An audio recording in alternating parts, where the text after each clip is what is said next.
All right, so today we're diving into the world of monitors, specifically looking at 1440p versus 4K. Right. And it looks like you're trying to decide between these two resolutions for your next monitor. Yeah, that's a common dilemma these days. Yeah, and what's interesting is you mentioned you use your PC for not just gaming, but also creative work like video and image editing. Oh, wow, yeah. So that really adds another layer to the decision. It does, because for creative work, you often want the highest resolution possible. Right, exactly. But then for gaming, you know, there's that balance between image quality and performance. For sure, for sure. Yeah. So, okay, so you said 1440p is often considered kind of like the sweet spot. Yeah. Can you help me understand why that is? Well, 1440p, it gives you a really noticeable improvement over 1080p. Okay. You know, which is still a very common resolution. Sure. But it's not as demanding on your hardware as 4K is. Okay, so it's kind of like a middle ground. Exactly. It's a great middle ground. Yeah. You get a much sharper image. Yeah. But you don't need like the absolute top of the line graphics card to run it. That makes sense. And, you know, my note actually mentioned that 1440p needs a less powerful computer to run smoothly. Yay. So what's the reason behind that?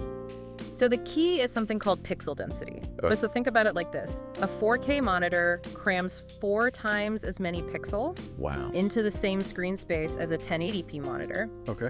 And each one of those pixels needs to be lit up by your graphics card, your GPU.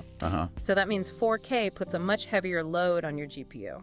Gotcha. So if I'm like, you know, editing a video or in the middle of a game, and I have like a less powerful GPU, Right. that could cause lag or slow things down. Exactly. You're gonna run into performance issues. Okay, that makes total sense. Yeah. And my note also touched on how, you know, 1440p could actually save you money in the long run. Yeah. I'm assuming that's connected to what we just talked about. It is, because since you don't need like the most expensive, super powerful graphics card to run 1440p, Right. you can save a good chunk of change there. And then you can take that money Yeah. and invest it in other parts of your computer that can boost performance even more. That's interesting. Like what kind of upgrades are we talking about here? Well, it depends on what you're doing, but you could get more RAM, Okay. which helps your computer multitask. Gotcha. Or you could get a faster SSD, so your computer boots up quicker and loads files faster. Okay, so you're basically saying that instead of putting all your eggs in one basket Exactly. with the graphics cards, Spread the love. you can spread it around, yeah. Yeah. Okay, I like that.